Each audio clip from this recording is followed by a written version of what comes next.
for March 24th, 2025. Rachel, please take the roll. Mrs. Horn, Here. Mr. Chitwood, Here. Mrs. Mitchell, Here. Mr. Ewing, Mrs. Milius, Here. Mr. Hull, Here. Mrs. Baker. Here. We have a quorum. Thank you, Rachel. Moving on to 2.01, approval of the agenda. Madam President, I'd move to approve the agenda with the removal of 9.02.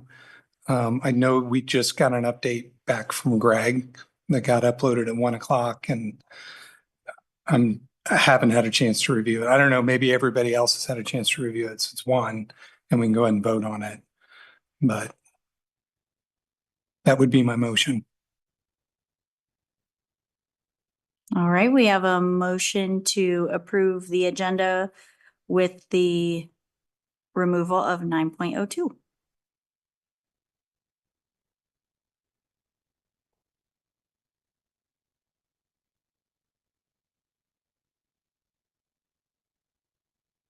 There a second?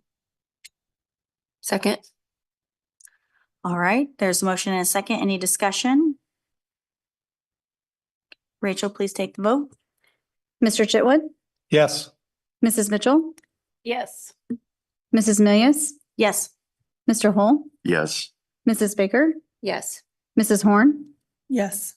Approved. Wonderful.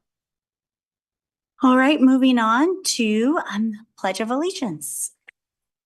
Please rise and join me. I pledge allegiance to the flag of the United States of America and to the republic for which it stands, one nation, under God, indivisible, with liberty and justice for all. Thank you. Moving on to the reading of the USD230 mission and vision. We read these at the beginning of each meeting to keep our goals and at the forefront of all of our decisions. Our mission is to be a school district that engages students to learn, adapt, create, adapt, and succeed in an ever-changing world. And our vision is to maintain small town values and empower each student to achieve world-class success. All right, moving on to 5.01, public participation. Rachel? No cards were presented. Wonderful, thank you. Moving on to the consent agenda, which includes approval of the consent agenda, approval of the minutes, clerk's report, treasurer's report, payroll and claims, personnel, renewal of IXL math, renewal of FastBridge, renewal of essential elements music class, MOU with Greenbush Driver's Education Program, and renewal of My IGDI's Early Learning Academy. Madam President, I move to approve the consent agenda as presented and read. Second. All right, there's a motion and a second. Any discussion? All right, Rachel, please take the vote. Mrs. Mitchell, Yes. Mrs. Milius, Yes. Mr. Hull, Yes. Mrs. Baker, Yes. Mrs. Horn, Yes. Mr. Chitwood. Yes. Approved. Wonderful, thank you. Moving on to good news, recognitions, and announcements. Dr. Luttrell? Yes, we do have a couple of recognitions this evening. We had planned a couple more, but again, because of our spring break and still not back from that with our students, some of those will be brought back in April. But we have tonight a student that we want to recognize. It's here for the designing the T-shirt that our Spring Hill on the Move does every year in conjunction with our health insurance carrier. And I believe that they are here, correct? Ava Rushing. And so if Ava will come, and I think they've got your design shown on the big screen. And I don't know if there's anybody actually modeling the T-shirt this evening. Come on up and we'll get a picture and kind of share the picture.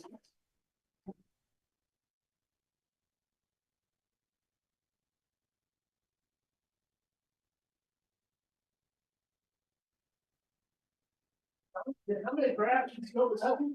Draw them up in like 3 minutes, it might take a while. There's a couple of different versions, but the general design stays. So you enjoy doing things like that? I'm gonna do it in college. Oh. Oh, I love it. And so I'm glad that, again, I'm glad that our, Brittany can kind of give you that opportunity to see that. Yeah, we appreciate you coming in. Like, really,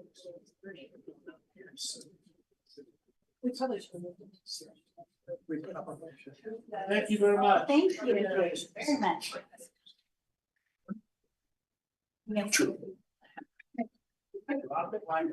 I was thinking. I know.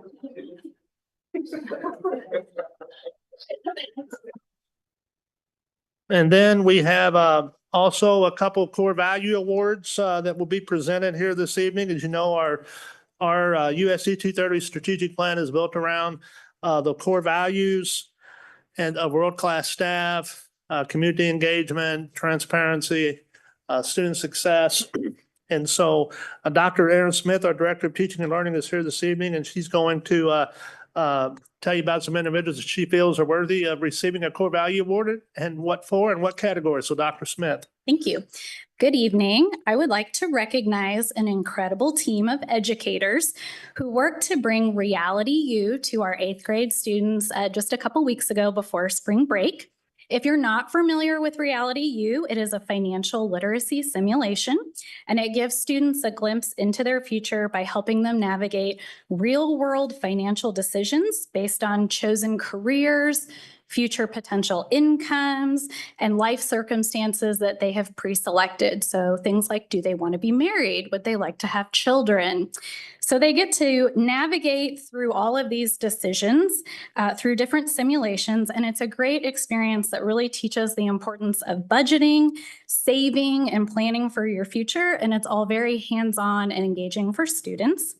And the event would definitely not have been possible without the work of a great team. So I wanted to thank tonight and award Leah Good, who is our CTE and Real World Learning Coordinator, and Haley Whiter, our school counselor at Spring Hill Middle School, and then 2 of our other middle school counselors who were not able to be here tonight, Kelsey Anderson and Amy Wells, for doing all of that behind the scenes work to make this great. They organized all the schedules, the volunteers, all the stations, the training, and then preparing the students so that they could participate in what was really a great day. And I know we had several board members who volunteered and stopped by. And so it was a fabulous experience for our students. Not very many kids around the state get to participate in this. We're just a handful of districts who provide a financial literacy event like this for kids. And so this is absolutely above and beyond what the team does every day just to keep great education experiences available to our kids. So thank you to Leah and Haley. So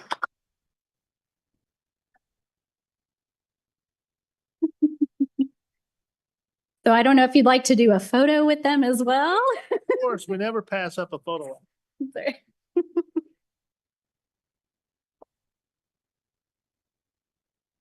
Yes.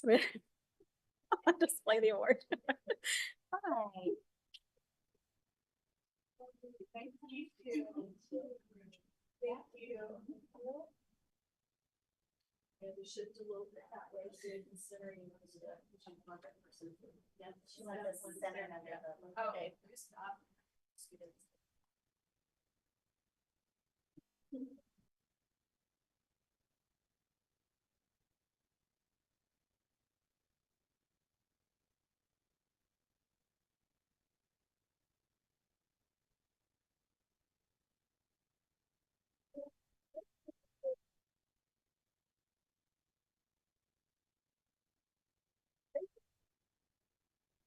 Dr. Smith, I'm probably breaking protocol here. And of course, Sharon was the one that worked all day, right? But I was up there for one of the sessions, and I want to thank Leah for the invite to come in, because I'm telling you right now, it was an incredible experience. And I may have found my next gig when I retire.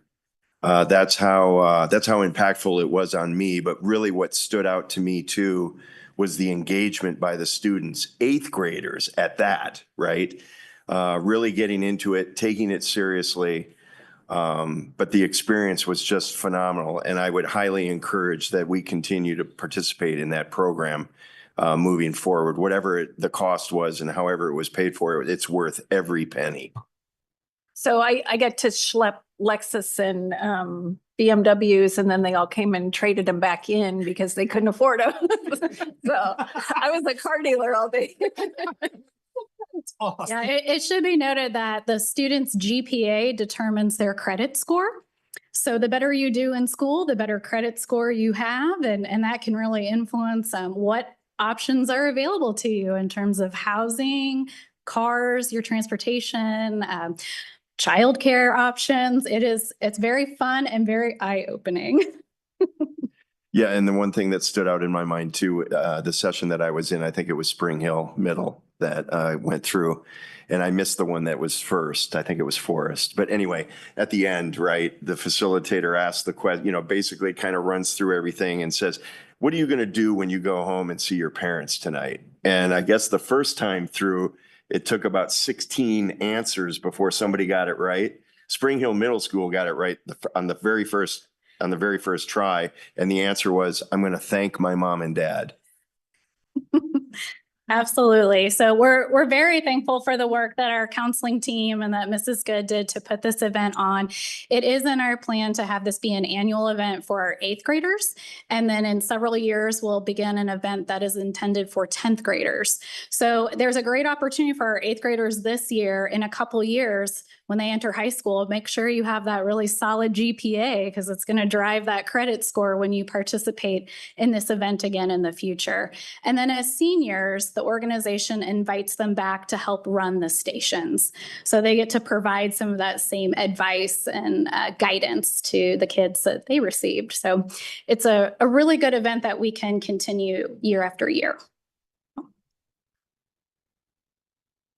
Okay, thank you. And then my last good news recognition is just I wanted to mention, even though we've been on spring break, but we may try to get the coach and some of the others here. Last month earlier this month, we recognized our wrestlers, and even though they were unable to attend, we've had some other things, but did want to give a shout out to our varsity girls basketball team, which did advance all the way to the Class 5 state semifinals this year before, dropping a hard-fought game to Aquinas over in Emporia. So again, congratulations to them. They were a fun group to watch. That's my good news announcements and recognitions.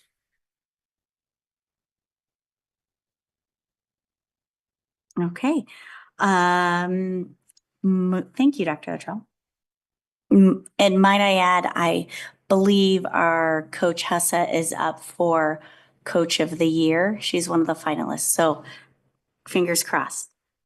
All right, moving on to 8.01, elementary technology device rotation. Yes, we do have several technology items that deal with, again, just ongoing routine replacements of our devices. And Mr. Elliott's department, especially Mr. Elliott, is heavily involved in that. So he's got a couple of discussion items that are going to kind of go over what their plans are for replacements. And then, of course, action would come at a future meeting. So Mr. Elliott. So I won't take a lot of your time here. Everything is really written here for you. Short version, 3 through 5 has Chromebooks that are 4 years old and are limping along. They're up for rotation. This would be the replacement. We did a 2nd grade project with the iPads this year, the same device that the 6 through 12 has. I did attach the survey results from the 2nd grade team. And there are a few other devices on the price quote just because I'll bundle all the Apple stuff together to get the best price. We try to buy all of that stuff together at one time each year. So those are some other projects, a few MacBooks for staff growth and some additional secondary devices to get us through the growth for next year. Happy to answer any questions or talk about this in any detail. Yeah. Kind of my question would be kind of what's the timeline on acquisition? I'd be completely transparent about my concern. Just my concern is, the upcoming bond and, what our budget will look like if, we have to replace roofs and things on our own. So I mean, when does this need to be in by to really accommodate for getting this processed through the summer and all that kind of good stuff? We would need, our desire would be to hand out the staff their devices before they leave for the summer. That's the most effective, to give them a chance to play with the device. So our primary goal would be to have them in our hands by the 1st of May. And so now we could do that piece separately. That wouldn't be a huge problem to do that. The devices themselves for the students wouldn't have to be here till June. We basically have to unbox them and put them in the cases. Other than that, the setup all happens as the student gets enrolled in the device. So we'll help the teachers do that when school starts. So there's not a huge deal other than the time it takes to get them unboxed and in the cases. We could have an unboxing party. Yeah, it's a party, all right. Yeah, and Phil, the survey that was done, I know it was very centric on the on the Apple devices themselves, but no real comparative to likes, dislikes, more, better than what they currently. There were a few open-ended questions that I Yeah. didn't include the answers because there was a big, long page of those. Yeah. Most of those comments were more about the in-service needs. And so we're actually have a meeting with the elementary principals at their next upcoming PLC meeting to talk with them about what kinds of time they need to be looking at in their schedule to do some of those activities. But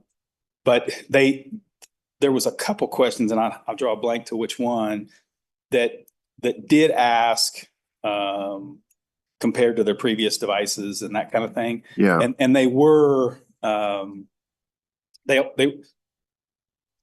the whole reason we ended up with the Chromebook at the elementary level in the first place back 8 years ago when we did this the first time was they wanted a touchscreen device with a keyboard. And at the time, the only keyboard option for the iPad was a Bluetooth battery one.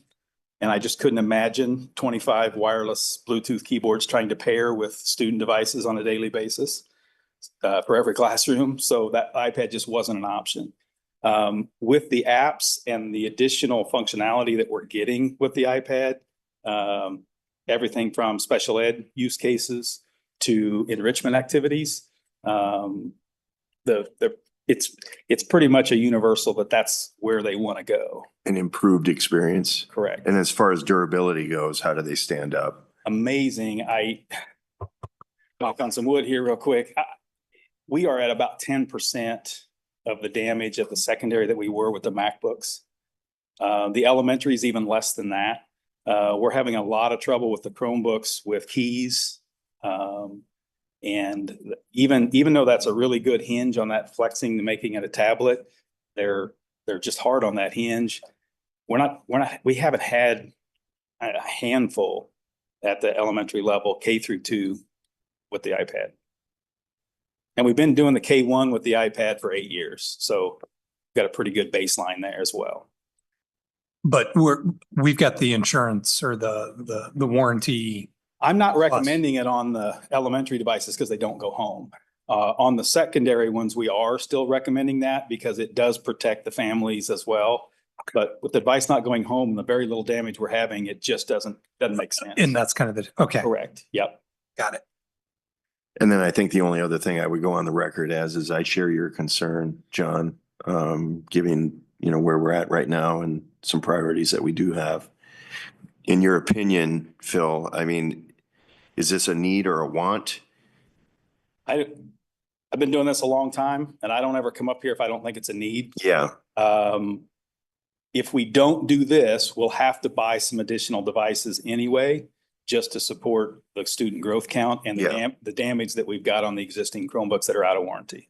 Okay, because I knew you were going to say it was a need, and I'm just curious, what would be the Ben Franklin on the cons if we're not able to satisfy this right now? I don't know that I'm prepared to answer that. I'd be happy to think about it a little bit. And fair enough. A little bit more of analysis. The initial comment I guess I would make is with the expectations that we've put on our classroom teachers and the integrated technology components in our teaching and learning materials. It is a necessary part of the day-to-day function. So making sure that those classroom teachers have a reliable device for those kids to use, I think is very important. Now, could we potentially go a different direction? I mean, I went, was it 15 years, Doug, without capital outlay? 10 years? Well, it felt longer. You know, we did a lot of duct tape and baling wire activities to get through that. I mean, we can definitely go back to the drawing board. This is the most fiscally responsible device with the level of functionality that I have been able to find. Now, we can get some cheaper Chromebooks and cut the price in half, but they're going to last half as long and have no resale value when they're done. These, we should be somewhere in the $75 to $125 a piece at the end of 3 years. If we choose to turn them back in at that time, we get another year out of them. They're still worth about $50 a piece. So our total, you know, ROI or TCO on these is about as good of a device as we can find. And I notice you're looking for, I think, the decision on the April 14th meeting. Is that your That's correct. suggestion? Yes. Could you live with us punting that down the road for another 5 weeks? I probably couldn't give the teachers their devices unless you wanted to do that as a separate from this. Because you see where I'm going with that, right? No, I totally get, I know, Okay. no, yeah, I totally understand. Yeah. So, If we were to go a different route, if this wasn't what, and we just did the additional devices, what could that look like cost-wise-ish? I would have to, honestly, I'm not even going to make a guess here. That was not something I was prepared to answer. That's okay. Because I'll just have to do inventory and see what we've got. The guys have been, I've got a pretty good pile of good keyboards, good screens, good hinges, you know, that as we get them in, we steal the parts we can and keep them running, but we're just about out of that inventory. Okay, and I think this will be the last one for me. As far as, you know, when we looked at the budget, this would come out of this year's budget, It'd be correct? part of the capital outlay, so. Capital outlay. And was it anticipated when we started the year that this would be in here? Yes. Okay. All right. And since I kind of got the ball rolling, I do want to say, I do appreciate how integral these are to everyday operations. And I'm not trying to Oh, no, I throw can. water on You're it. fine. It's just, I get nervous. And my wife says, I think you were born in the Great Depression. You know, I get worried about resources and things like that. So my question is a reflection of, Sure. oh, if we don't have this, and I get nervous. Okay. Any other thoughts or questions? Thank you. Well, that really makes me want to do the next agenda item.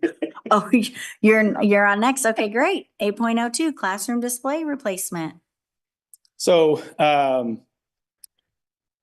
and I have kind of set up a plan over the years where I've tried to put things on a rotation, and we've got a spreadsheet that he and I share that kind of shows what's coming in what year. And anytime we can, we try to kick that can down the road a year. And so we've done that with the projectors at least once for when I was originally planning to replace them last summer. They were still operational. We are starting to get, this year we've had quite a little bit of bulb failures or pending bulb failures. They're getting pretty dim, which in a classroom during the day, even with the lights out, because the sun's so good around here on many of our spring days, they're getting hard to see. And so it's time to either go through and consider doing bulb replacements on all of them. The problem you run into with a bulb replacement is they're a fourth-ish of the cost plus the labor to do it. And there's no guarantee. One of the challenges that you have with the LCD projectors, while they're still the most economical, they have layers of LCD panels of the different colors. And over time, they start to warp from the heat of the bulbs. And we have our custodians. Kylie has his custodians doing a monthly clean of those projector filters to try to keep them extended. And it has made a difference. We've gotten 7 years out of some of them. But what happens is there's no guarantee that the heat from that bulb over those years isn't going to cause other components to fail, like those LCD panels. It kind of looks like you've ever touched your LCD panel in front of you, that little colored dark ring you get around your fingerprint. And that's what happens in the projectors. And obviously in a classroom, that's pretty distracting. So this is up for what would have been last summer's replacement. We kicked it down the road to this year. These are the cost estimates. I am also getting an estimate to have the couple vendors that we're going to have bid on this do the install. I don't anticipate having them do that. I've got several summer college students that are interested, looking for work. And so that's probably going to be the most economical way to get these projectors swapped. They are a direct replacement. So that's literally unscrew the mount, unplug the cords, put the new one in. So there's no repositioning or new cables that have to be run or anything like that. So I'll be happy to answer any other questions. Again, this is budget pricing. We're going to get better pricing. With all of the pending tariff things that are going on, these electronic vendors are getting a little skittish about giving me a price that's going to hold very long. So that's why I didn't actually bring you a price today from them, but I'll bring that for you for the 14th. Well, I want to pile on the projectors because Perfect. when I know I went to PLC and, you know, as a student who I don't have binocular vision, I Right. see out of one eye. Right. And so I went to PLCs and the projectors just ticking and moving the words and ticking and moving the words. And I was the student who, if you keep moving the words, I go, forget it, I'm done trying to read. Yeah. So I'm actually going to pile on, you know, those really affect students in a meaningful way. The one kind of question I would have is, and so is that 100% replacement? Forest Spring would not be. Okay, yeah, because of the age. Okay, it's not so nearly. And Dayton Creek, our plan is we don't have any extras in this. We always typically have about 5% that we add just for unknown projects that come up or other classrooms. We use some of them in the last few years to add additional classrooms at the early childhood center or that kind of thing. We're not going to add any extra in this. And so we're going to as we pull the ones out of Dayton Creek, our plan is to write down the hours and do a quick diagnostic on them, label them clearly so that those can become our spares. Yeah, the spares. The ones that, especially those classrooms that haven't been fully occupied yet. Obviously, the ones that have been going for 2 years or 4 years are probably getting up there, but the other ones that have only been a year or less. Yeah. So one of the other really weird questions I have around it, and I don't want to try to move off projectors, but you know, the LCDs, large LCDs are getting so cheap now. They're, you know, I know most teachers still run them larger than 86 on a diagonal, but Right. you can pretty much almost get an 86 for $500 you can't now. Not in a commercial video quality that not comparable to the projector video quality, I guess is the concern.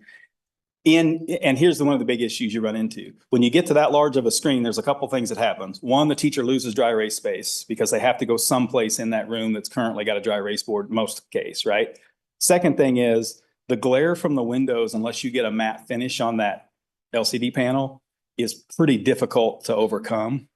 And that's when you start to change the price from a $599 per projector to a $2,000. Yeah, exactly. Yeah. Agreed. Kind of the direction I'm going is I think there's probably some places where, again, I'm thinking for me, my student days, which is the brightness stays over time. Yep. and doesn't dim out like the projectors does, that there are probably maybe some places where a large LCD can be just as good, if not better than a projector, but. Yeah, and I think that definitely needs to be a discussion in conjunction with teaching and learning to make those kinds of decisions. So I'm just curious, on both of these two items, Dr. Latrell, I'd kind of like to hear from you, like what, the urgency of this and stuff, if, you know, if you're bringing it saying this is something we need to act on and that's your best recommendation, what, you know, and other board members are saying maybe we need to wait on it. Dr. Latrell, I'd kind of like to hear from you, like, what are your thoughts on the whole thing? I mean, we need it's- some yeah, interpretation here, I I think. mean, I think you have to just balance it. I mean, there, you know, do we want the bond to pass? Yes. Do we need these items for day-to-day instruction? Yes. Are we gonna have to do things if the bond doesn't pass? Yes.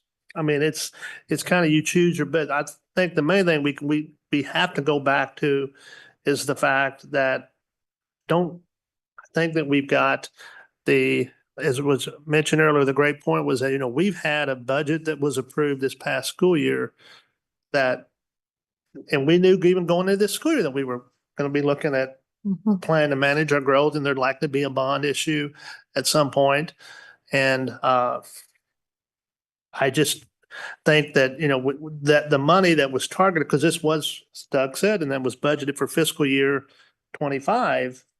I mean, there's no reason why, I mean, we could now, and the other thing I really kind of worries me is that, again, technology is something, as Mr. Elliott said, it builds on, there's so many things other than just monitors, student tablets, there's so many other elements that you have to stagger that, because then you get into, you know, networks and different things. And next year, I think, you know, our normal rotation would be, at some point, we'll be back around to considering student devices at the high school again.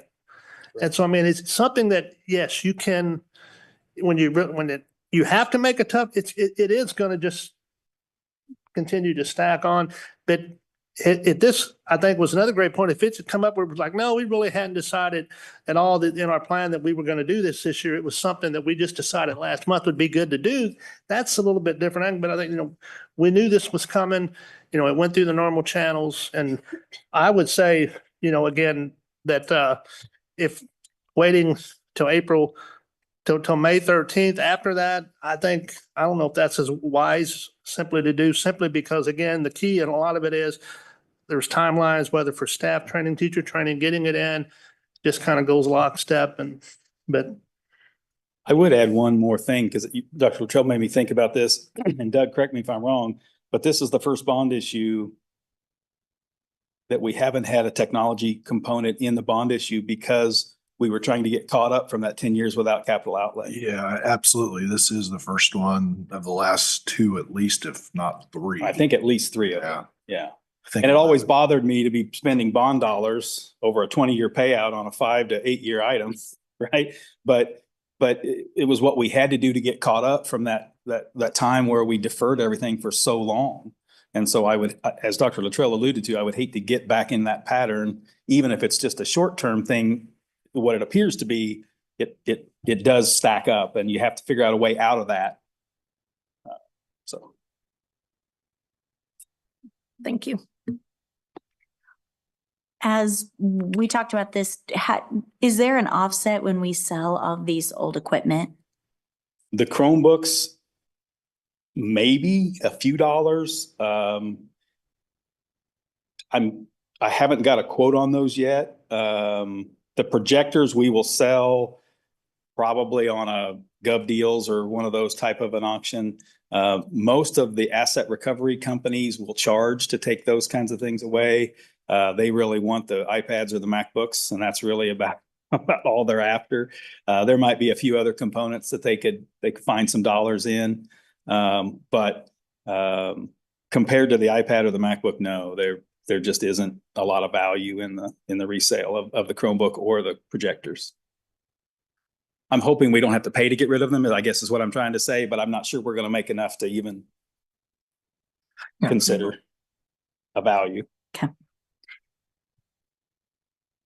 Any other thoughts or questions? Just a statement. I just want to say, I don't think you come up here and bring wants. I think you come up here and bring needs. No, I think that. No, absolutely. No, and these questions are all fair. I completely understand where you're at. No, I get it. Okay. Okay, All right, thank you. thanks, Phil. All right, moving on to 8.03, 2025-26 handbooks. Yes, handbooks are an annual reviewing and approval from our Board of Education. Every year, there's a committee that kind of looks internally, see what's worked well, what might need some tweaking. Dr. Robinson coordinates that, and he's going to give you an overview of what is being recommended for our student handbooks for the 25-26 school year. Dr. Robinson. It was going to highlight all my spelling errors there. I was a little concerned. This has been a project that I've been working with our elementary, middle, and high school principals. Mrs. Cooper from Wolf Creek Elementary is here tonight. And specifically, if you've got questions about the elementary discipline rubric, which is probably the biggest change. So I will run through these very quickly. If there's one you want to talk about more, please stop me. The first one, the personal items and lost and found. We had in several places things about electronic devices and other things that parents might send their child to school with. This was one of the first years where we had a request to pay for other personal items. And we just wanted to make clear in our handbook what we felt like was the responsibility of the family versus the responsibility of the school. So they're asking to add a section that just identifies coats, backpacks, things like that, that would normally come to school, how those are handled when, and that they stay in lost and found for a period of time. And then at all of our schools, they're eventually donated when you get enough of them. The discipline rubric we'll come back to, because like I said, it's probably the biggest change that was there. I apologize, scrolling quickly. Middle school asked to change their bell schedule. This is just an update with a few minor changes to what's there currently. I think specifically it started to address some things around lunch and what that looks like. So it would replace the bell schedule that's in there. The AI piece is probably the biggest change to the middle school and high school one. You'll notice it's still intentionally vague. And that's after looking at a number of other school districts and what they've done. We've been treating issues with AI under our plagiarism and dishonesty piece, but we wanted to point it out specifically that it, to parents and to students, that it's a component of what we're working with, that it does fall under that academic honesty piece. And both the middle school and high school have also clarified that part of the responsibility of staff will be going over acceptable uses for AI at the beginning of each school year, which should strengthen. There are some positive pieces there for both parents and students to be able to use it if it's being used in the right manner. So they will address that. But it also allows us to hopefully more effectively address issues of AI as it's being used inappropriately. So that was added to both the middle school and to the high school handbook. Bicycles, skateboards, these are things I never thought I'd be dealing with, but if you've been at any of our middle schools, you probably see more e-scooters than anything else. And they felt like it was something that wasn't addressed in the policy. What they're asking to do here is to allow them on school property, which we are already doing. But if you read through the proposed wording, it's actually giving them the ability that if they're being utilized in a way that could be dangerous to others, it gives the building principal the right to take away that ability for you to ride it to school. It also separates the e-scooter from a golf cart or other device that would have an engine to it, that we don't want our students driving to school until it's appropriate for them to do so. And Dr. Robinson, that's just on school property. So like if they, I don't know, can they ticket them if they, because I had somebody come out like right in the middle of the street and it shocked me one day just going down Webster Street. So if they get reprimanded off school campus, that is not your jurisdiction. I think we would have really limited jurisdiction as far as addressing it before and after school. As far as on other roadways, I think we'd have to stick specifically to, and that's not to say we couldn't call a parent and try to work with a family on those issues if they're coming up. But the policy is specific to on our parking lots, on our sidewalks, on our school property. The high school piece, very much the same. The only difference with AI is they changed the way they're disciplined for academic dishonesty, their second and third offenses. They wanted to give a little bit more flexibility, and they also felt like a 5-day out of school suspension for most things that are cheating or plagiarism related is probably a little bit much. And I think goes back to the importance of having students in the classroom and continuing to learn, that when you do a 5-day out of school suspension, you're actually restricting that instructional time. And they thought there were better ways to address cheating or plagiarism. So they are proposing that change. And then the incentive program that they already have in place, I believe last year they added the tardy piece to it. This year, they would like to add that excessive unexcused absences could also impact students' earning of the school-based incentives. The scheduling piece, you approved this wording earlier in the year in the program planning guide. But what we had was an issue where the program planning guide and the student handbook didn't align. And so they've worked with teaching and learning to make sure the wording that will go in the handbook that outlines when a student can change courses, what that process would look like, that it's the same as what was in the program planning guide. John. Yeah, just back up for one quick sec on the excessive unexcused absences. That's a subjective term. And I think we can really use some tightening of what those expectations are. So in the policy, a few years ago, we've changed. I have a question about this as well. And we made it, it was actually said in a meeting, we changed some of this to keep parents from, to have them only take vacation when we're out of school. And it was said in a meeting. And I don't agree with that, because the only person that gets punished by that, parents are going to do what they want. The only person that gets punished by that unexcused absence policy is our students. They're the ones that lose, and they can't control their parents, and we can't control their parents. So I struggle with this as well, because a lot of our students are going to doctor's appointments and dentist appointments, and they're not necessarily going with their parents, and because they drive, they leave the school and they drive, and they come back and they drive, and they're not handing over a note. And then it technically is considered an unexcused absence. So by us continuing to use that unexcused absence policy and now adding it into this, the only person that gets hurt by that is the student. They lose because they didn't bring the note, or their parent didn't bring the note, or whatever that looks like. And it's subjective to whatever our administration deems excused, unexcused. So I struggle with that, because as we continue to use that unexcused absence piece in our policies, the only person that loses out is our students.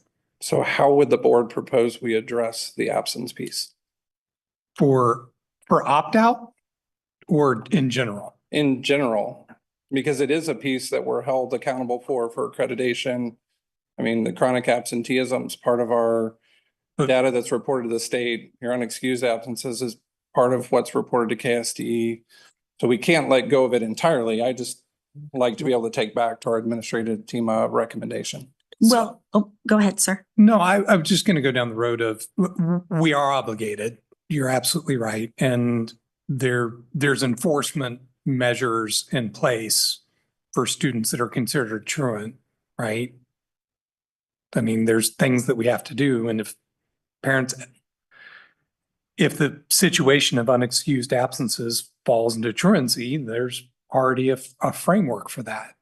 But those definitions is kind of what we're getting at, right? Like the issues is really with the unexcused absence definition is what you're raising. Yeah, but we tightened that to even fall under the truancy threshold, I believe.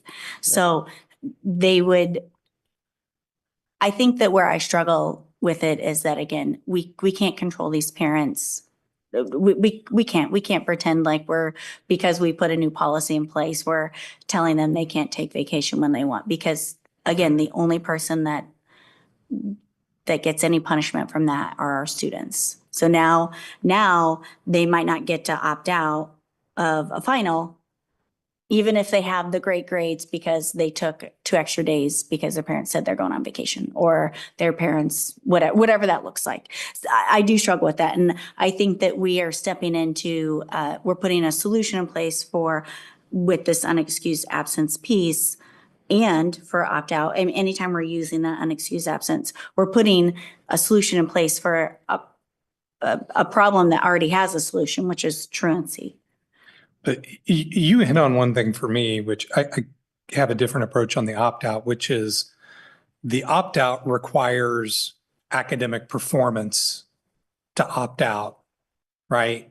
And so if we're really focused on academic achievement and they've achieved the academic achievement, I have a hard time saying you're doing well enough in class, but you did these other things, so we don't care about it anymore. Not that academic achievement's the only thing in life. I just kind of somewhat to that point. If they're making the grade and parent, guardian, or whatever says you're not going to be at school on Tuesday because of whatever reason, it's not the kid's fault. I know we can't punish the parents, but I see your point with respect to punishing a student, especially if they have the grades, because that's the important part, right? That's what gets you a high credit score. As I see it in this particular section too, it's not needed simply because it's really at the teacher ultimately has the final discretion anyway. And so as it relates to just opt-in, I don't think it's necessary. It's somewhat redundant and it doesn't need to be placed here. I'm not addressing the bigger issue of unexcused absences, but I just don't think it's needed here because ultimately I agree with what you're saying, John, too, is it's academically driven. And if the teacher wants to, for whatever reason, enact their discretion to not allow the opt-out because there's been excessive absences, I think that's a decision the teacher should be empowered to make, and it's covered. Will you clarify that? Because the way I read this was that the teacher has discretion for the entire class, not for individuals. Is that true? I would want to get feedback from our high school as to how they've been. I wouldn't want to give you misinformation. Let me take this section back and I'll have either Mr. Williams or someone from the high school here if they continue with this as a recommendation here to speak to it at the next meeting. The only thing I would add before you take this is it is, so I'm struggling because I can kind of argue both sides of this one, because it is academic achievement that helps get the opt-out, but it's also responsibility and timeliness, right? It's showing up to class on time. But those are things within the student's control. They know, am I going to get to that class on time or am I not, right? I struggle when it becomes parent control and punishing a child because that's hard. But I do think it's both. It's both academic achievement and responsibility within the school year can keep that opt-out in place. And not that I'm actually suggesting this, but going back to my childhood, was if you weren't at school, that means you didn't participate in activities that day. You couldn't opt out of the school day and then opt into all the activities afterwards. And I don't know whether I don't feel like we're already doing that. But I'm just tossing that out there. The only other changes that are proposed, as I was mentioned before, the scheduling one is getting the program planning guide to line up with what's in the student handbook so that everybody's on the same page. And some of that is making sure that we end up with students who are making changes at the right time so they don't lose credits. But it should help both our students to understand the process and also make sure all of our counselors are on the same page that are managing it.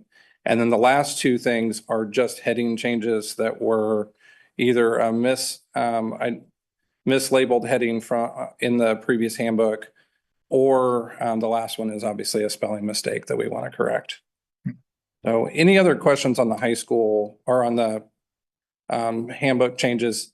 And if not, I'll bring up Mrs. Cooper.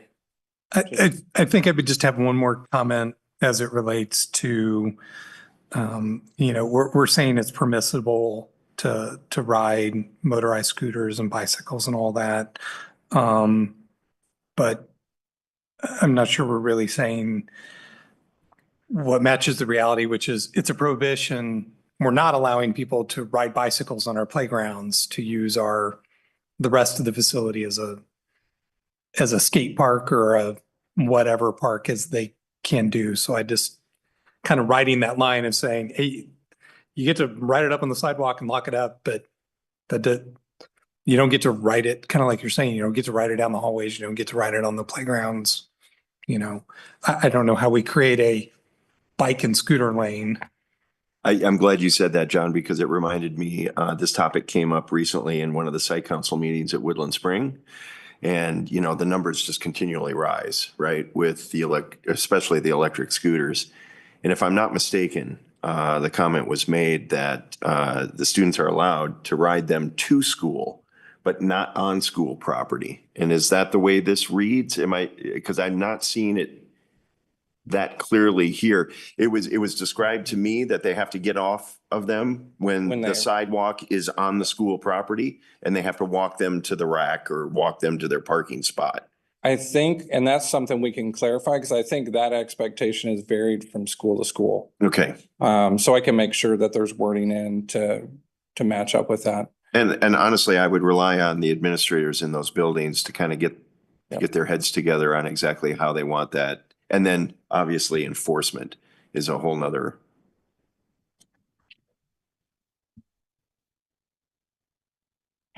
So I have one more thought on the handbooks. I would, and this is really for more of a board discussion. I would love to see, in addition to it pertaining to a code of conduct for our students and our athletes, as we head into this new UKC, they talk about conduct and such, and districts around us have the same of our students as they represent our district on the field, off the field.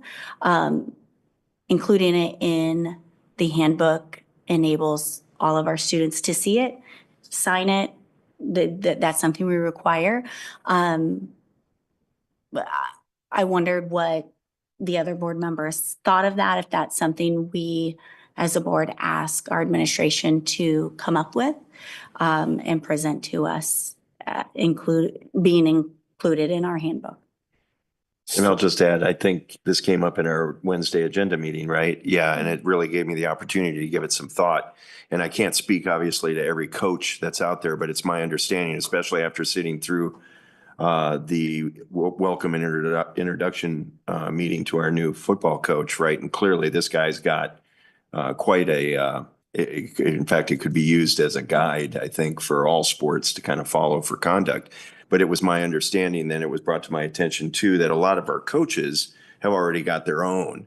And I agree with President Melius that I think we need to really memorialize it more officially within our handbook. And like you said, so that not only the students see it, but the community sees the code of conduct for all of our students. And didn't we also talk, not just necessarily the students, but activities too, like band, choir, drama. I mean, all of the above. It really almost becomes a student code of conduct, but more so for the athletes and any of the activities, simply because they're the ones that reach beyond our community and are a reflection of Spring Hill, both on our home field and on our away fields and courts and whatever. Yeah, I think that a lot of times our handbook feels very academic in some of it, and things that happen within school hours. But really, we want to make sure we're setting those expectations for our students outside of school hours, anytime they're representing us. I think it's important. I think that it really shows everybody that we hold our students to a high standard, and they live to it. So part of why this handbook is very academic is because 3 of our 4 secondary schools have an athletic handbook that they're working off of. And so one of my recommendations would be that we come to some consistency on that and we bring that back through similar to what we would do with our handbook. And just making sure that both the practices in each of our buildings align, but also that it's something that the board would support and review annually when we're doing our other handbooks. I learned that as part of our follow-up to our conversation on Wednesday as well. Yeah, I think that's, I mean, I think that's great. I'd love it, for me, I'd love it to cover activities as well, as that's everything. The only piece that makes me nervous is that how is that getting distributed to parents and students through all the activities and athletics? Is it just one? If it's included with our handbooks, that is every parent and every student sign that, like in enrollment. So we know they've seen it and they've been, so I like your idea. I wonder how either way would work. No, I'm just sorry, my wheels are turning because I'm thinking, yes, I love exactly what you're saying about the standardization and, can we make the useful condensed, Reader's Digest version of the preamble of the individual activities that refers them back so they can see it, but hits those core points and then still gives all the sponsors the freedom to say, okay, well, here in color guard, our props that happen to look like rifles aren't conducted this way. And so makes sense. I'll start working with our athletic directors, and I'll send through Dr. Luttrell's update, kind of a timeline as to when you may be able to see a joint handbook. Awesome. I don't know how much of this you've been able to look. I wanted to make sure I gave Mrs. Cooper an opportunity too. She's probably hoping I don't ask her to speak, but probably the biggest change in our handbook was the elementary discipline rubric. And I wanted her to speak to that. It won't hurt my feelings if you don't have questions. You doing good? Everything going all right? Great year. Yeah. This has been a 2-year collaboration of our elementary principals. That for a minute if you want to. I can talk about that real briefly because I'm sure if you have glanced over it, it is not easy to get all of human behavior onto a 2-page document. And so we actually started working on this probably about 18 months ago, fairly shortly. We kind of became a new team last fall when we had 3 new elementary principals. We started working on it right away, and we've gone through many drafts and had many conversations, not just with each other, but taking it back to our staffs, having them mark it all up, talk to us about how they really live and work within their classrooms, and then bringing it back to each other to come to, an agreement on something we could all work on. So just a little bit of background on the fact that it wasn't something we just were able to sit down and throw together immediately. Another, I think, nice aspect was that all 5 of us have actually worked in other districts at certain times in our career. So we had ideas coming in of things we had seen that worked and didn't work. So we all had drafts we could share. And so a lot of things went into this. But I am happy to take questions if you have them. Yeah, so I'm just curious, and I'm having flashbacks to our board meeting that we held at your school. How much crossover is there, cross-pollination with what you guys have come up here and some of the BIST, with the behavioral intervention piece? I mean, you seeing a lot of influence of that here? Clarify your question for me a little bit, Mr. I'm- Are you asking if this has had an impact? I'm just wondering if there's a lot of overlap here between what you're presenting and what we've learned through the BIST program, right? Yeah, BIST is a really sound research-based program. And so anything on this rubric would align exactly with the things that they would recommend and train. That would also be true. We consider ourselves to be a PBIS district, which is almost a bigger umbrella, and BIST can kind of fit within that.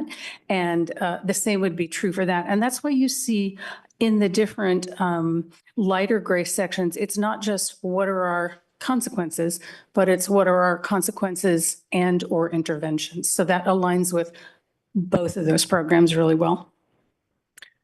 And just kind of to tag along what you're saying is this really represents the best practices that you all have collectively boiled down from all the programs that we support, just like BIST, Leader in Me, to be like, hey, this is the core of what we're doing as a district at the elementary level. Absolutely, along with our experience. And the thing is, if something is really evidence-based and working well, it's probably not going to be in conflict with any other program that it's evidence-based and working well. So to say we add Leader in Me layers into our elementary discipline rubric is not a problem at all, because you could put the leader in me and the leader of BIST in a room together and they would, become best friends. These things all really align well. And if this is what you were asking, Mr. Chitwood, yes, it is a compilation of several things that we use within the district to help manage student behavior and help them grow. Awesome. You can call me John. Okay. Sorry, I sidetracked myself in saying that. And so, I mean, I guess the other end of that is all these different programs that we're supporting and this representing that best practice. We haven't gotten to the end and go, okay, some of these programs, we need to let them go by the wayside now. Can I speak to that one? Yeah, he knows where I'm going. I just don't want to confuse it with this. So the other thing that is starting up this month was part of our negotiations process a year ago, was that we would work with an elementary teachers group with representation from our building principals and others throughout the district. And we'll be looking at that larger umbrella, all the different practices, things that we have in place, what our data is showing us. And I think on our board work calendar in April is actually a presentation to come back and talk about BIST. What I'd like to do with that presentation is talk about how BIST interacts with those other components, with Leader in Me, with some of the other pieces that we have. So that may be a better time for us to answer your question more thoroughly. And I'm hoping to bring with us some teacher experts at that point too, who would know it better than I would. I have a couple questions. One is, this is awfully similar, but really adjusted to what we currently have in our handbooks. We had a rubric in our elementary. No. Okay. You may have seen them from your principals. You may have seen them on school websites. Okay. We tried to kind of align them and make sure they were the same, but I think this is the first time in our history that we have, at least since we've been 5 schools, that we've come together and published one document that represents all 5 of us. Maybe I've seen May have it shared it separately. last year because when they drafted it, part of what I encouraged them to do was to try it, use it for a couple months. In part, we didn't want to put it in the handbook until we had worked out some of those bugs. And I think at that point, we shared it through Dr. Luttrell. Or maybe at There's site update. council meetings too. Maybe. I feel like I've seen something Certainly. similar, but this is definitely very refined. Yeah, I think our middle schools and high schools may have a discipline rubric in theirs, but not, the elementary doesn't currently. What I found interesting is a lot of this very what I could see as, disrespectfulness, things like that, bullying. But there were 2 things called out in Tier 1 that I found really interesting and very specific. Spreading rumors or lies to make others dislike another student and socially excluding on purpose other students to be hurtful. Those are very specific. Mhm. How did those make it in here? So you could argue that those could be put up under disrespectful comments to peers. I think those are there because those are things that we really work on hard when we find out that they're happening, and they do happen. And you're seeing it, obviously quite a bit to have them specifically. I might hesitate to say quite a bit, but I would say it's probably not a rare or atypical developmental thing to happen socially as children move through those preteen years. And we feel like it's our job to really get to work and teach and coach about the social power that they have and the impact it can have on other people. So the fact those are pretty specific when everything else is broad is probably a little bit of a reflection of how strongly we feel about, man, we've got to get to work on that. When we see it, we got to get that stopped. Yeah. Okay. Well, thank you. Any, I just had one question. I love this. I think this is a great start. The one piece that I might ask or request, so tier one behaviors seem fairly like teaching kids how to be successful humans as they mature, right? Get a little crazy, repeat something they heard at home. But what I don't see is in the consequences, it being maybe tiered or showing severity, maybe. So like one goes to an apology and then the next column over is an administrator conference with student. I mean, seems like kind of a big jump to say you're sorry versus like an admin meeting. And so I was wondering if there's any way to kind of tier those. They are not in order of severity.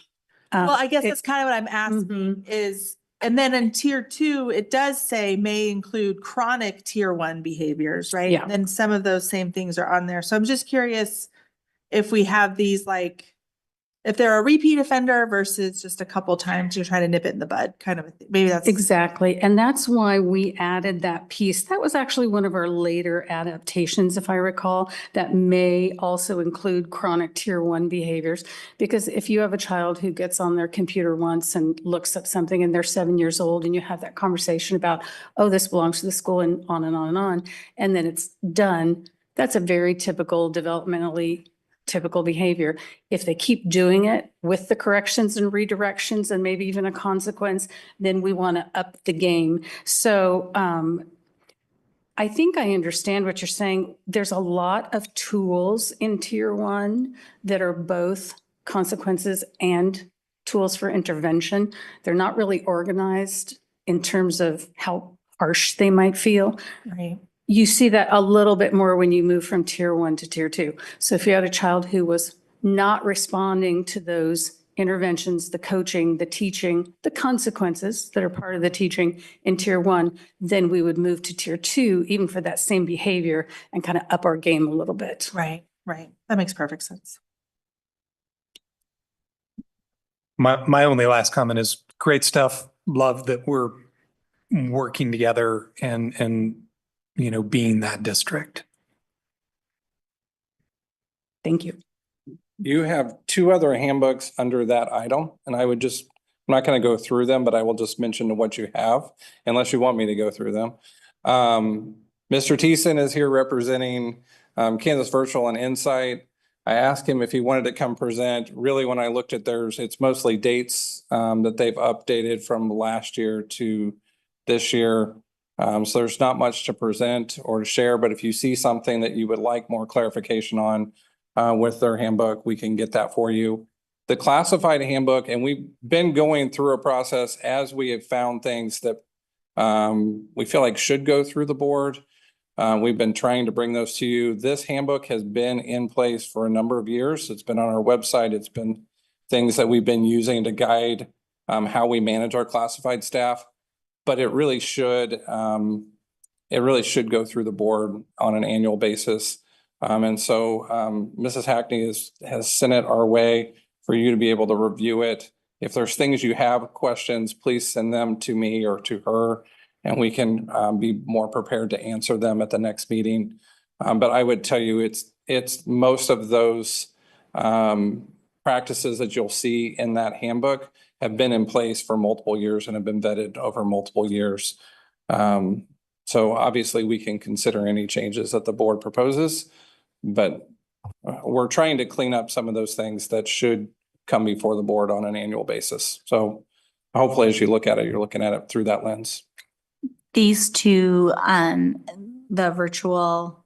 Insight, is it both of them together? Yeah, and the classified, are there changes or are these? I believe the Insight one, they're highlighted in red, and they're just, if you really look through it, it's dates. The classified one, I'll let Mrs. Hackney come and speak to.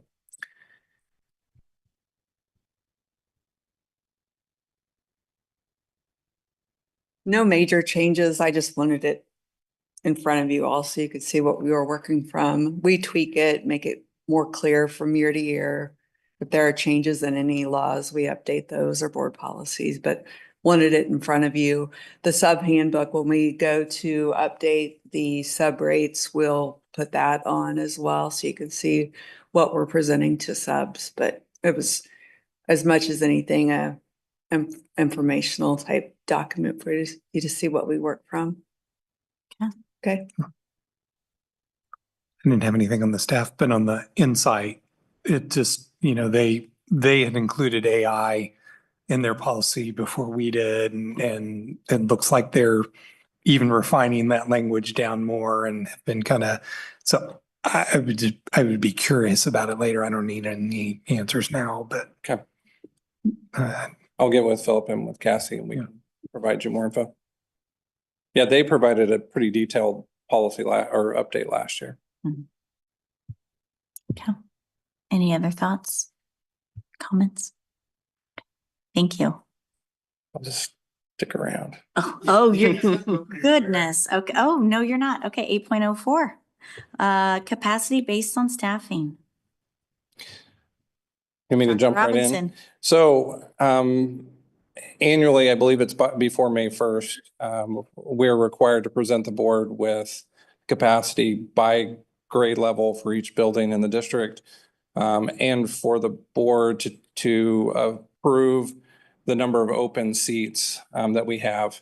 And I would remind you before I share any information that this capacity is there's multiple capacity numbers that we are now working with. And I say this as much for the board as for the public because there are questions that have come to us over the last couple of days. We have, when you build a building, you have the architectural capacity, which is what they say the building occupancy could be. We built the staffing capacity somewhat off of that. Many of our classrooms, they had established a 22, the occupancy for the building is built off of 22 in each classroom. So we started from there. It's not the same number that we use to determine staffing decisions. So that number is a little bit different depending on which grade you're in, it varies. So I just want to separate the two, that this is not about making staffing decisions. We are continuing to review our elementary numbers, especially on a regular basis. We're continuing to look at requests from building principals, those kind of things. And those decisions will continue to go on throughout the spring. This is strictly how many open seats do we have to accept students from outside of the school district. So I use the same format that we used last year. I won't go through all of it, but I will highlight a few things that are a little bit different this year and how I'm interpreting them. Just a reminder, current enrollment was our enrollment on February 25th. Usually I pick a date around March 1st and have tech pull our most recent numbers. So it's the interesting thing about Spring Hill is we likely have added students. So it's likely higher than that number in many of our schools by now.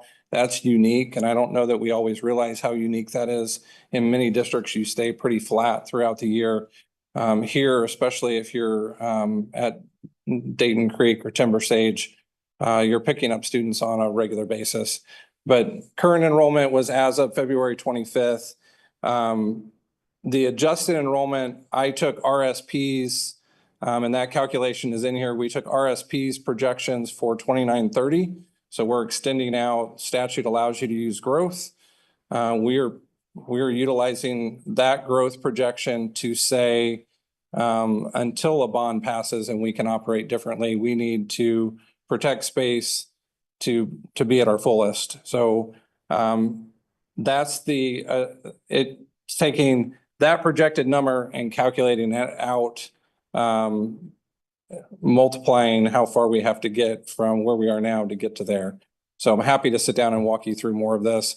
Anticipated grade level sections is what we currently have. So if we have 3 kindergarten classes, 2 kindergarten classes, and remember our staffing then is based on that number. So we are using a ratio at the elementary level of 1 teacher to 22 students.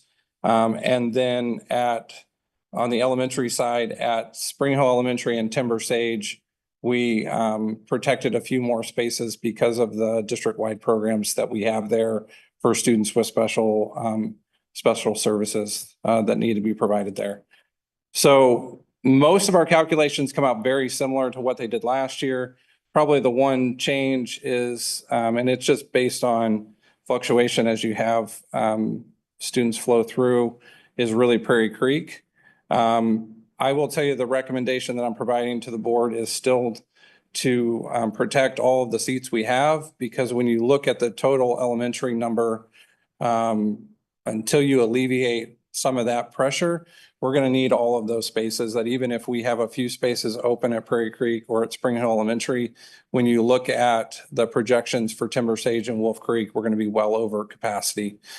So I think it's important to the district to protect those seats. So at this point, I'm not recommending that you have any open seats for next school year at the elementary level.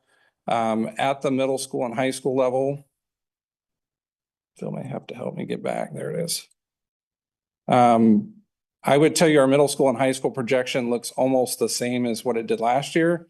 We have some space available at Spring Hill Middle School, but similar to last year, if we continue to increase that number, you're going to be well over capacity at the high school. And so again, I'm not recommending that we open any seats at the middle school level, and then our high school capacity, which is also included there, we'll exceed our capacity, as you already knew, over the next couple of years. So I'm not recommending any open seats at the high school level either. That's a very quick overview. I'm happy to answer any questions, or if you'd want over the next couple of weeks to set up a time to come and go over it in more detail, I'm happy to do that as well. But I'd stand for any questions you might have. I don't have any questions. I think you're right. It's a weird calculation. I apologize if I didn't explain it well. So that might be a first. I'm going to take it though. Just take the dub. Take the dub and Yeah. Okay, any questions for Dr. Robinson? I provided you this time around all of the calculations and all of that. The next time I'll just provide the recommendation documents.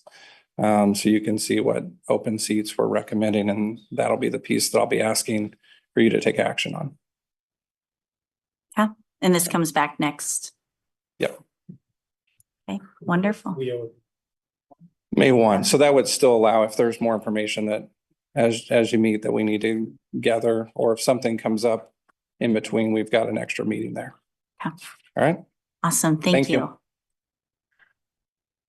Okay, moving on to 9.01 health insurance broker. Yes, as you know, for several months, the district has been looking internally, looking at going out and making sure that we had the best firm that would represent us when it comes to group health insurance coverage. You know, as a consultant broker service, the past 8 years, we've been with a particular vendor, and we felt it was just time to take another look at what was out there, what firms might think that they could do to really help us maximize our coverage at an economical cost. That also, as Dr. Robinson mentioned earlier, he was talking about the some of the handbook things with the behavior things that came out of last year's negotiations. Was our Spring Hill Education Association membership felt that we needed to probably, if anything, go back to the ground level and look at every aspect to make sure we were offering some, getting the best coverage, the best price. We started back with the broker. We did the RFP, and that,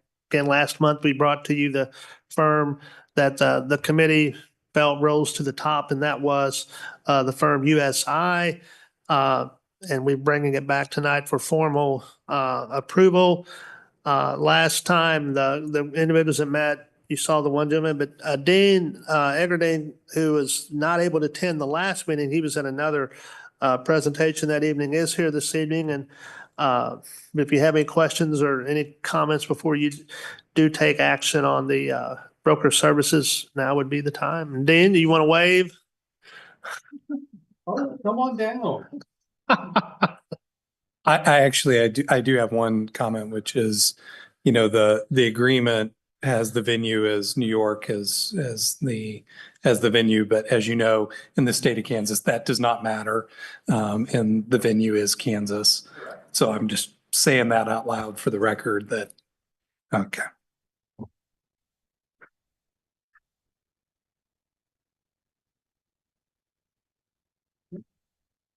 All right. Well, I'll move to approve 9.01 health insurance broker agreement as presented.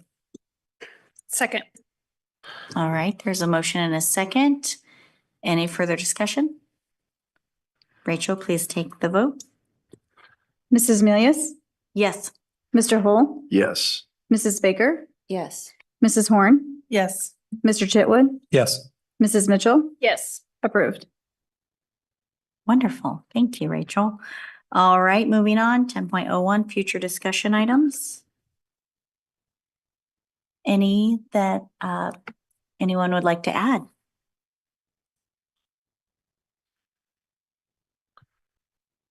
No?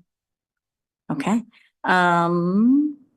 I think the legislative priorities getting down to the deadline, but we could leave it on there for next year. Have a discussion maybe before a session opens. Okay, all right, well, we'll move on to the board work calendar. Can we add the inventory to the next meeting? The which, The inventory one that we removed, can we add that one to the next meeting so we can act on it? Works, yep, we will have Rachel do that. We have a work session on April 7th. And can you guys help me remember if we had set a topic for that? We don't think so. Were we gonna use some of the rec applications for that? Thank you. I thought there was something, I couldn't find it in my, I think that we were gonna do, I think you're right. I think that we had planned to do the rec. Sorry, guys, I'm looking through my notes. Here we go.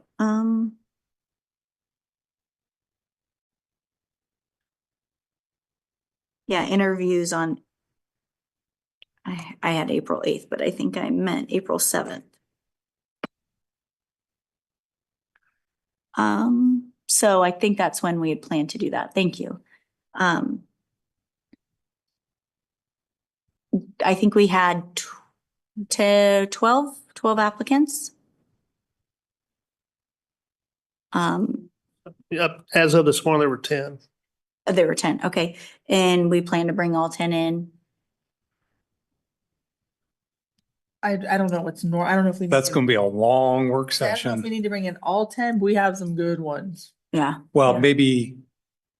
maybe at the work session, we work through who we want to interview. Well, I think that we had planned.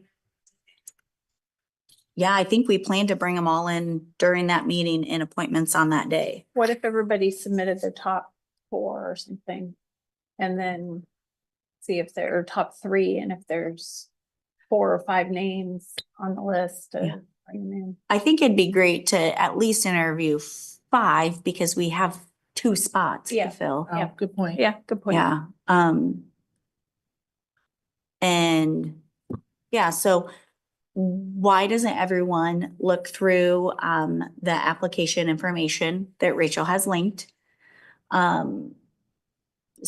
Maybe by Wednesday, if you can look through it, send her your top 5. She can gather them. Let us know who they are. Tell everyone, here's the top 5, and then reach out to them, make sure they're still interested and that they can join us on April 7th for our meeting. So everybody top 5, she's gonna take the top 5 from all of our top 5s. Yeah. And, okay, Is that, I'm just making sure, Yeah. I No, I understand the rules of the game. Does that sound, any adjustments here? No, my only comment is the work session's not televised and we typically don't do votes. Because I thought you said and appointments. So would we interview them then and then vote on it at the April 14th meeting? Or are we trying to go all the way through at April 7th? I had in my notes, we were going all the way through it on April 7th. Are we allowed to take a vote on? Oh, yeah, Session, Yes. okay. absolutely. Mm. There- Yes, you can. Yeah. There's no law that says that we have to Yeah. stream this to the internet. Yeah. Yeah, I don't know that it's necessary we stream it. I don't know that it is or Okay. isn't. I just wanted to raise the question. And I think it's probably a great time to bring them in because it's a little less formal. Mhm. We'll be sitting down there. Yeah. We'll get to know them a little bit. I'm not sure if we well, ask the same questions to each of them. We probably should. Do we set it up more like I don't want to call it a debate, but a forum? So we ask each and they each give their answer to that one question, go down the line. Then at the end, we all, Well, This- if we're going to interview people, I mean, that's it. Interviewing people publicly and I think I we think would we need to should. do one at a time. We'd have to have executive session mm, to do the personal interviews. but it's not personnel, it's just an appointment. That's a really good question. That's a great question. It seemed like last time we didn't have them all in the room at the same time. It wasn't closed off to other spectators. Were you here when we did it before? No. Was anybody here? I was here, It- yeah. Nicole was here. Yeah, well, I think I looked, I thought I missed that meeting because I don't remember. Maybe I came late, but, I think but we brought them in one at a time Yeah, and then they're out. there were three or four or five. I mean, you brought them in one at a time and they asked each of them the set number of questions, the same question. And then when they were finished, they said thank you and they dismissed themselves. You brought the expert. And then afterwards, later, I think we had a regular meeting that night because it was, we started like an hour before.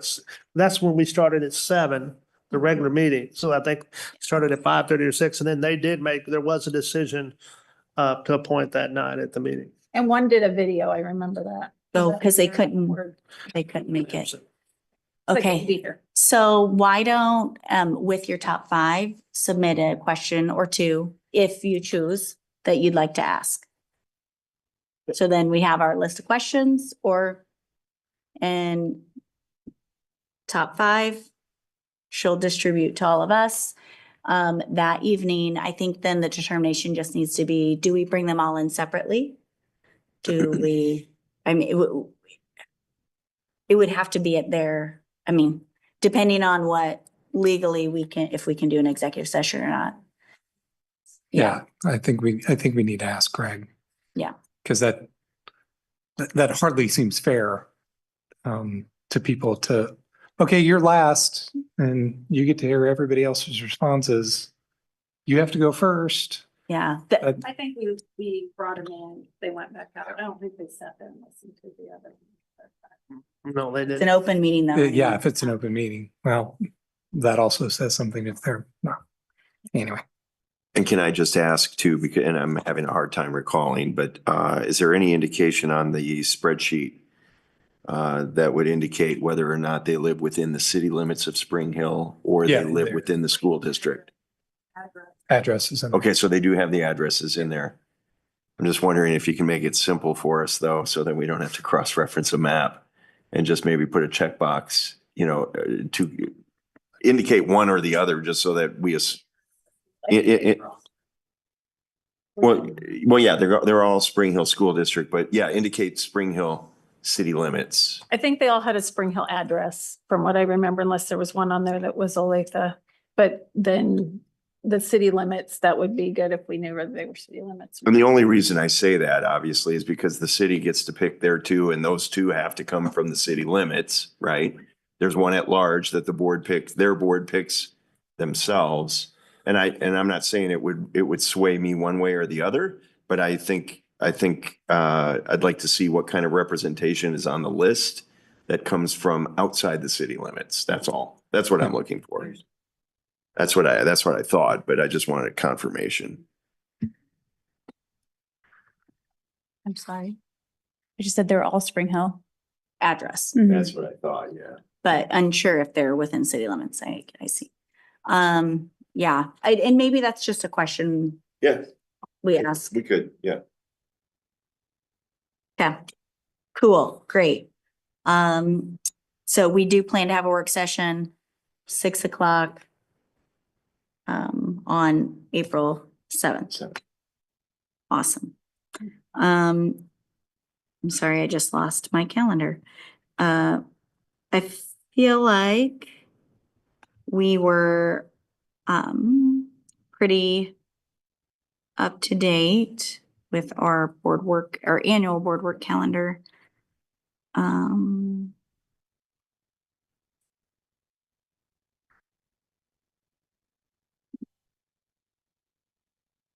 I think the one thing that we haven't heard is an update on PLC. Is that coming next month? That would come under one of our strategic plan updates. I don't know if it's planned for April. It would probably gonna be, if we had it in, get it in, it would probably be May or June. Probably at this point, it'd probably good to wait to the end of the year, do some surveys and get it to you right after in June. Yeah. But yes, it could come. Okay. Any other thoughts or comments on the board work calendar? Okay. All right, moving on to 12.01, the superintendent's report. Just a couple quick items, no secret. Like I said, the superintendent's delegation for Johnson County superintendents to meet with the Johnson County delegation in Topeka is tomorrow. If you remember, this was rescheduled from a couple weeks ago whenever we had that unexpected overnight Mother Nature event. Was that that would call? Yeah. So nice. And then we had, so it's rescheduled. So again, we're meeting tomorrow with the Johnson County delegation. We'll be represented not only by myself, but I know that in the past we've had board members that have attended. I know we will be represented this year as well. It's just an informal luncheon. The format this year is going to be kind of introduce those in attendance. We'll introduce the legislators. They kind of stolen from Miss Mitchell's movement where, then we're going to kind of just have an open forum, kind of let them ask us some questions. We're going to, since it's later in the session this time than usually before, they down to the wire on a couple bills that we will definitely probably, give our feelings toward. But outside of that, it's 11:45 is whenever we're asking those in attendance to arrive, and then we'll have lunch and we'll have them until 1 o'clock, and then we'll all depart. So again, but they are getting down to the nuts and bolts there in the Capitol. You heard my Friday update the last couple of weeks. The education budget bill is still, I think we said a couple items in it are going to be good. The Bay State aid, I think, is going to come through at what we thought. But they're still haggling over some items that had to do not only with, of course, what amount, if any, will be allocated for additional special education funding. And then, of course, the other weird thing they've done is some of the expenditures that are in fiscal year 25, our current year budget, such as the Safe Schools grant money that we paid part of our school resource officer addition salary this year, in that budget they're considering takes that money back. Okay, don't ask me why. That's just, so again, we're watching that closely. Hopefully, by the time they're done, they'll make good decisions, but we're continuing to watch that, and we'll be interested to see what we hear tomorrow, from that angle. And I'll continue to keep you updated because it does impact moving forward lots of decisions, in terms of as Mr. Swin and Mr. Holder, begin plotting and laying out the design of the fiscal year 26 budget, which we will be doing in the next 3 to 4 months. And now's that time where they're keeping a close ear to the desk there to kind of see what's they can count on and what they might have to shake a little bit. Okay, and then the other item I just want to touch on, again, we're 50 days away. Now, you all know what the magical number of 50 is. 50 days after today is May 13th. That's when we're going to know the election, Mr. Chitwood, of our bond election. And so we all are, but it's been a lot of work. It's going to take even more work, but we're really gearing up our campaign now through that date. I'm presenting formally this week the new presentation, the communications put together for me to go out and explain to individuals about the key components. That's finally in place. If you heard a prior presentation, you still need to come listen because it has changed a little bit. They've got me very much condensed into a shorter version, which I think will be better. But and then since I've got a community group, I'm going one night, and then another night we've got actually there's a group out there that wants to work behind the scenes and advocate really hard and make sure that people get information. And so they're having a meeting this week that they want me again to come present at. And so lots going on. We're going to be at as many events as we can be at to just either have a minute or two just to get people informed about it. The big thing that we're going to really have an emphasis on the next 21 to 30 days, well, not the next 30 days, but about the next 20 days is going to be on voter registration because we are a newer community with a lot of new people and not a lot of new homes. There's a lot of people that haven't registered to vote or they've changed addresses, and we're trying to get them out with those dates. We did finally get the official guidelines that the election offices let us know that we're trying to make sure is in our information to get out. One of the things that we just found out late last week when we got from the election authority was before we were not fully aware whether or not there would be drop boxes anywhere since it's a mailed-in election. We just didn't know if they'd be available. We were told, nah, probably not. But the official guidance we got last week in writing from the Johnson County Election Office stated that there would be, and I don't know the exact addresses, but we'll get that, but there will be 4 drop box locations available that a person could take their ballot to one of those drop boxes if they don't want to put it in the mail. So we're getting all that out, getting all that communicated out. Next week, you want to pay close attention. We're going to be actually doing information. We'll do our first Facebook Live session. That's going to be on April 1st. And then we're also going to then do a live in-person town hall meeting on the 3rd. And we will repeat those in late April as well. Like I said, trying to get as many people informed. We've got a lot of people out there that's willing to help. And the feedback I've gotten, has been, I'm cautiously positive because when I've presented to people, the one reaction that people have given is that they like the fact that it is a no mill rate increase, but they also do feel that the projects listed are definite needs with addressing our schools that need space, addressing the investment we need to make in some of our older facilities, as well as taking some of that and providing opportunities, whether it be through CTE, additional multi-purpose space. So we're just got to continue that on for the next 50 days. And like I said, if anyone that wants to help us get out information, feel free to contact us. We'll make sure that you can have all the information you need to go and inform others. But again, 50 days and we'll be knowing the outcome of our building opportunities, $60 million no mill rate change bond election. That's my superintendent's report. Thank you, Dr. Luttrell. Before we adjourn, I want to make one clarification that we had actually said for our Spring Hill Rec Commission appointments that application would close March 28th. So let's move the timeline a little bit and try to have our top 5 to Rachel by next Monday. Okay? Awesome. All right. We are adjourned.